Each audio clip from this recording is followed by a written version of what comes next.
Derek Walker, the pastor of the Oxford Bible Church. And we've been taking a journey through the Beatitudes of Jesus.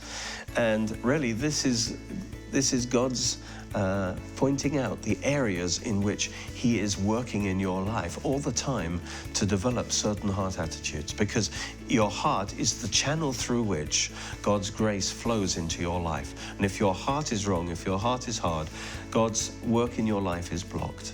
And then secondly, it says, blessed are those who mourn, for they shall be comforted. And again, this is in your emotional area. And when you feel emotionally low and lacking in the presence of God, in joy and happiness, what we do is we open our emotions to God. Again, praise and worship.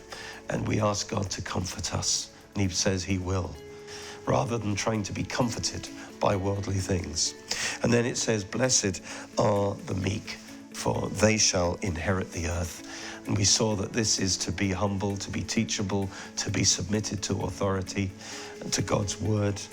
And as we have a will that is surrendered to God, we just pray every day, your will be done, Lord, my will, but your will be done. As we develop a meek, surrendered will, it says He will exalt us and we will inherit the earth. And then it says that blessed are those who hunger and thirst for righteousness, for they shall be filled. And again, we want God's righteousness in our life. We want His love. We want His power. We want His instructions for our life. But we must hunger and thirst for them. And then He says, blessed be the merciful, for they shall receive mercy. In other words, be generous with others, especially in their weakness. Be kind, be forgiving, and then you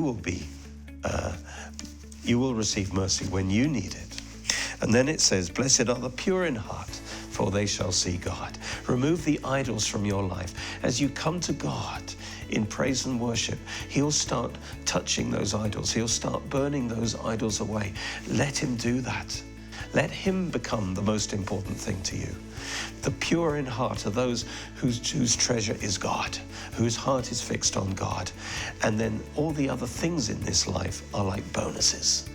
But their heart is attached to God, not to those things. As we learn to depend on God, as we hunger and thirst for God, as His life flows into us more, and as we start giving it away, as we start being merciful, we grow up spiritually and we become sons of God. And now this is describing us as a mature believer.